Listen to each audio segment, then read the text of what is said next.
Olá pessoal, todos bem-vindos aqui à comunidade do investidor para mais uma videoaula, ainda na série sobre como declarar imposto de renda em ações. Nós vamos hoje para a parte 3, onde vamos aprender como declarar os proventos que a gente recebe através dos investimentos em ações. São eles os dividendos e os JCP, que são os juros sobre capital próprio, tá? A gente vai ver tela a tela também para facilitar a consulta futura. A primeira informação importante que a gente precisa entender, ter a compreensão e memorizar, é que embora tanto os dividendos quanto os juros sobre capital próprio, eles sejam provenientes das ações, cada um deles é declarado em locais diferentes lá no sistema da Receita. E hoje, então, a gente vai aprender como fazer isso. Vamos nessa? Vamos começar, então, tela a tela aqui, E a gente vai primeiro entender como é que funciona para a questão dos dividendos. Sempre a gente vai, então, iniciar ali no menu do lado esquerdo do sistema da Receita Federal. A gente vai encontrar ali a opção Rendimentos Isentos e Não Tributáveis. É aqui que a gente declara os dividendos, onde tem a seta vermelha aqui. E aí, a gente vai clicar em Novo e vai abrir essa tela que temos aqui. Aí, a gente tem alguns campos que devem ser preenchidos. No campo Tipo de Rendimento, vocês vão informar o código 09, Lucros e Dividendos Recebidos. Eu tenho feito ressalva em todas as aulas, porque às vezes de um ano para o outro a Receita faz algumas atualizações no sistema e pode acontecer dessa numeração ter alguma alteração. De repente não ser mais o 09. Então, por isso a importância de vocês confirmarem a descrição, tá? Não é tão comum, mas acontece às vezes de um ano para o outro. Então, vocês vão escolher no tipo de rendimento o 09 Lucros e Dividendos Recebidos, vão preencher lá o campo Beneficiários, o campo CNPJ e o nome da fonte pagadora, tá? Aqui, nesses campos, vocês precisam informar os dados da empresa que você possui a ação, não é o CNPJ da corretora, tá bom? Então, se eu tenho ações da Petrobras, por exemplo, e eu recebi dividendos, eu vou colocar o CNPJ e a razão social da Petrobras. E esses dados a gente encontra lá no site da B3, tem uma lista completa em ordem alfabética, onde a gente encontra esses dados, é copiar e colar aqui para a tela, sempre conferindo se está tudo correto. No campo valor, eu coloco o total recebido em dividendos da fonte pagadora, tá? Que eu informei. Então, se eu estou ali declarando os dividendos da Petro, eu vou colocar ali o total que eu recebi ao longo do ano. Vou clicar em OK, pronto, está declarado.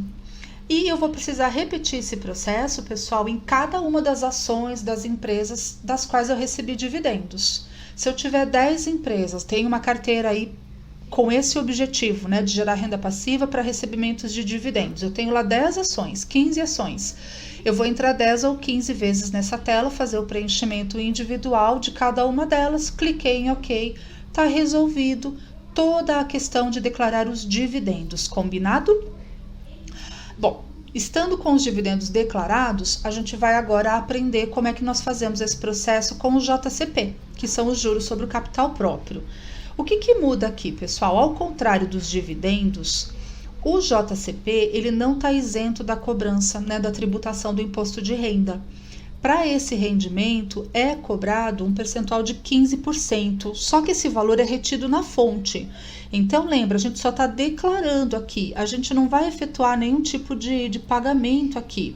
Quando nós recebemos e depois vem lá o rendimento anual, o relatório, a gente já tem o valor ali recebido líquido para a gente, tá bom? Então, não tem complicação nenhuma, a gente só vai colocar para o sistema da Receita Federal o valor que está ali especificado. Mas é só para vocês entenderem por que eu não posso lançar lá junto com os dividendos. É numa outra tela, num outro local, que a gente vai conhecer agora o passo a passo. Sempre a gente vai começar lá pelo menu do lado esquerdo, A gente agora já está, nesse ponto, eu imagino que vocês já estão indo direto ali, buscar a opção. No caso do JCP, é rendimentos sujeitos à tributação exclusiva / definitiva, exatamente porque incide tributação sobre ele, tá bom? Por isso que eu não posso colocar ali naquela opção acima, que é o que a gente usou para os dividendos. Escolhi essa opção, eu vou clicar em Novo para abrir a próxima janela, que é onde eu vou inserir os dados mesmo. E aí, qual que é o próximo passo? Eu preciso preencher esses campos com as informações sobre o rendimento. Os campos que eu vou encontrar na próxima tela é o tipo de rendimento, o tipo de beneficiário e o nome, no caso vai ser o nosso nome, né? Se você está declarando, é a sua declaração. CNPJ da fonte pagadora, o nome da fonte e o valor. Tá? Só para a gente ter um exemplo prático aqui, na videoaula, a gente vai fazer, né, gerar uma hipótese aqui de um preenchimento como se a gente tivesse recebido R$ 1.500 em juros sobre capital próprio da TRPL4, que é a Transmissão Paulista, uma empresa de energia, tá bom? É um exemplo aleatório só para a gente entender o preenchimento. E aqui a gente tem a próxima tela preenchida. Então, ali no campo tipo de rendimento, eu vou selecionar a opção 10, juros sobre capital próprio. Lembrando que pode ter alteração nessa numeração, o que importa é a descrição. E aí, preenchendo o tipo de rendimento, os demais campos vão aparecer para que vocês possam preencher. E aí é muito parecido lá com os dividendos. Tipo de beneficiário, se é o titular ou se de repente você tem um filho menor para o qual você investe, seria uma situação aqui que você estaria utilizando, tá bom? Então, a gente vai colocar lá o tipo de beneficiário, o nome da gente, no campo ali abaixo, e vou colocar o CNPJ e o nome da fonte pagadora.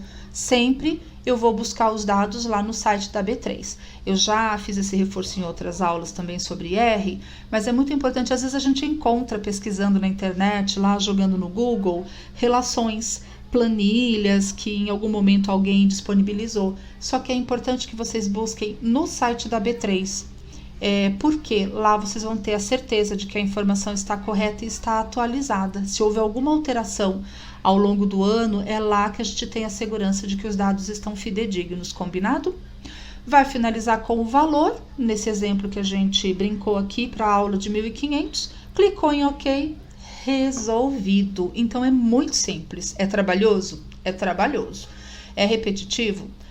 Se você teve aí 10 empresas nas quais você investe que te pagaram, eu acho ótimo. Eu brinco que quanto mais trabalho eu tiver aqui, melhor. Significa que mais o meu dinheiro está trabalhando para mim, certo? Se eu estou recebendo dividendos, se eu estou recebendo JCP, excelente. Quanto mais telas eu preencher, significa que mais eu recebi renda passiva no decorrer daquele ano. Então, eu acho isso excelente, não é motivo de reclamação, tá bom? Bom, como vocês viram aqui, gente, cada situação, né, quando a gente faz a declaração, ela exige um processo específico. A gente já aprendeu em ações, essa é a terceira aula. Se você não assistiu as anteriores, volta lá, vai no canal Comunidade do Investidor, pega a aula parte 1 e 2, porque a gente conseguiu aqui navegar por todo o cenário de ações, né, várias operações, e a gente tem tudo aqui consolidado. Eu sei que pode parecer, claro, complicado num primeiro momento, só que assim, após alguns meses, né, ou alguns anos, melhor dizendo, a gente se acostuma a declarar o imposto de renda. A primeira vez é um horror, mas só a primeira vez. E quando a gente tem um material de consulta, fica mais fácil, a gente só vai seguindo passo a passo. Se a gente, claro, não tiver uma orientação, não tiver um tutorial, a gente não sabe por onde começar. Mas depois que você faz, você só vai seguir um material de consulta, pegar um tutorial ali para relembrar algum ponto que do ano passado você não se recorda, ou para aprender, se for tua primeira declaração, e você vai se acostumando a declarar o imposto de renda sobre ações e qualquer outro ativo que vocês tenham. O que eu acho fundamental reforçar para cada um de vocês, não se assustem pela quantidade de passos necessários, porque podem ver, ele é trabalhoso, né? Tem vários passos, mas são muito simples, são muito tranquilos de preencher. E fazer a declaração anual de imposto de renda, gente, é um detalhe muito pequeno diante de tantas oportunidades, de tantas possibilidades que a Bolsa de Valores abre para a nossa vida. Então, não é isso que deve, em momento algum, passar pela nossa cabeça, parar e deixar de investir por causa do fantasma do imposto de renda. Gente, é isso por hoje. Imensa gratidão sempre. É muito gostoso estar aqui com vocês. E a gente se vê na próxima aula. Combinado? Até lá!